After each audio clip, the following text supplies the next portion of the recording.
ಎಲ್ಲರಿಗೂ ನಮಸ್ಕಾರಗಳು. 2023-24ನೇ ಸಾಲಿನ ಗಣಿತ ಈ ಒಂದು ಗಣಿತ ವಿಷಯಕ್ಕೆ ಸಂಬಂಧಿಸಿದಂತೆ ಪರೀಕ್ಷೆಯ ಹಿಂದಿನ ದಿನಗಳಲ್ಲಿ ನಾವು ಯಾವ ರೀತಿ ಅದನ್ನು ತಯಾರು ಮಾಡಬೇಕು, 80ಕ್ಕೆ 80 ಅಂಕಗಳನ್ನು ಪಡೆಯುವ ನಿಟ್ಟಿನಲ್ಲಿ. ಸೊ ಆದಮೇಲೆ ಈ ಒಂದು ಮ್ಯಾಥಮೆಟಿಕ್ಸ್ ಪ್ಲ್ಯಾನ್ ಏನಿದೆ, ನಮ್ಮ ಸ್ನೇಹಿತರಾದ ಪ್ರಶಾಂತ್ ಸರ್ ಅವರು ಈ ಒಂದು ಪ್ಲ್ಯಾನ್ ಮಾಡಿದ್ದಾರೆ. ಅದನ್ನು ನಾನು ನಿಮ್ಮೊಂದಿಗೆ ಹಂಚ್ಕೊಳ್ತೇನೆ. ಸೊ ಆತ್ಮೀಯ ವಿದ್ಯಾರ್ಥಿಗಳೇ, ಇಲ್ಲಿ ವಿಶೇಷವಾಗಿ ನಾವು ಏನು ಮಾಡಬೇಕಾಗತ್ತೆ ಅಂದರೆ ಎಲ್ಲ ಅಧ್ಯಾಯದ ಸೂತ್ರಗಳನ್ನು ಮಾಡಬೇಕಾಗತ್ತೆ.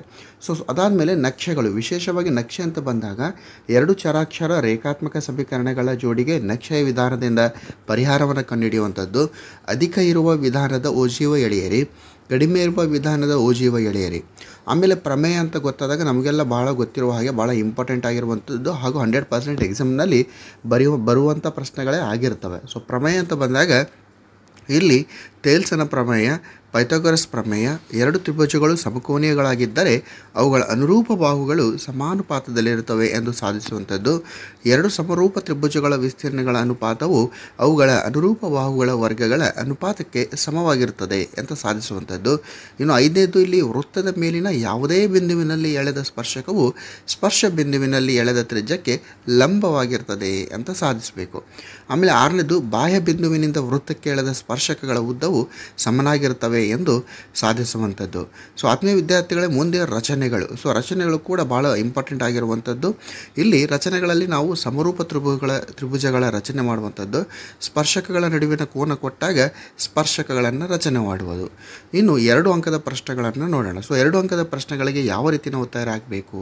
ಸೊ ಮೊದಲನೇದಾಗಿ ಇಲ್ಲಿ ಎನ್ನನೇ ಪದ ಕಂಡುಹಿಡಿಯುವಂಥದ್ದಿದೆ. ಸೊ ಎನ್ನ ಪದ ಕಂಡುಹಿಡಿಯುವಂಥದ್ದು 2 ಅಂಕದ ಪ್ರಶ್ನೆಗಳಲ್ಲಿ ಬರುವಂಥದ್ದು.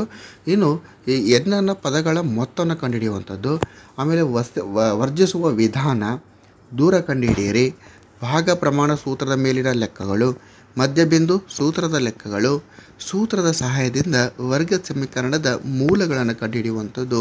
ಇದೆಲ್ಲ ಡಿಸ್ಕಸ್ ಮಾಡ್ತಾ ಇದ್ದೀನಿ. 2 ಅಂಕದ್ದು ತ್ರಿಕೋನಮಿತಿಯ ಲೆಕ್ಕಗಳು, ಅದರಲ್ಲಿ ತ್ರಿಕೋನಮಿತಿಯ ಅನುಪಾತಗಳು, ವಿಶೇಷ ಬೆಲೆಗಳು ಬರ್ತವೆ.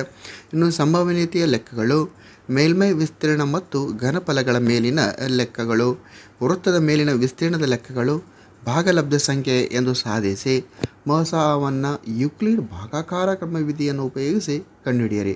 ಸೊ ಇಷ್ಟೇನು ಬರುತ್ತೆ, 13 ಪಾಯಿಂಟ್ಸ್ ಏನು ಮೆನ್ಷನ್ ಮಾಡಿದ್ದೇವೆ. ಸೊ ಇವುಗಳು 2 ಅಂಕದ ಪ್ರಶ್ನೆಗಳಿದೆ. ಸೊ 2 ಅಂಕದಲ್ಲಿ ಬರುವಂಥ ಸಾಧ್ಯತೆ ಇರ್ತದೆ.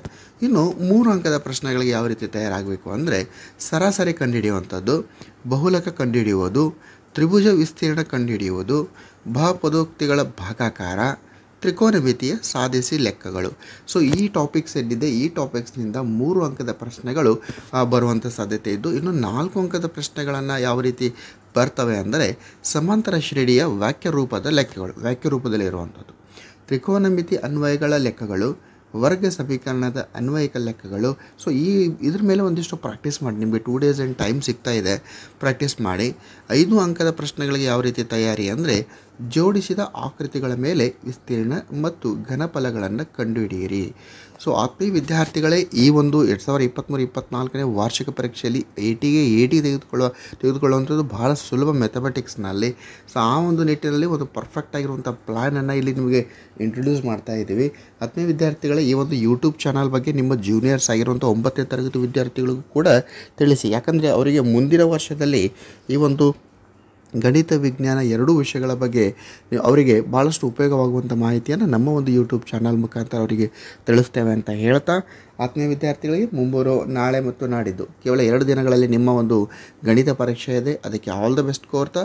ಜೈ ಹಿಂದ್, ವಂದೇ ಮಾತರಂ.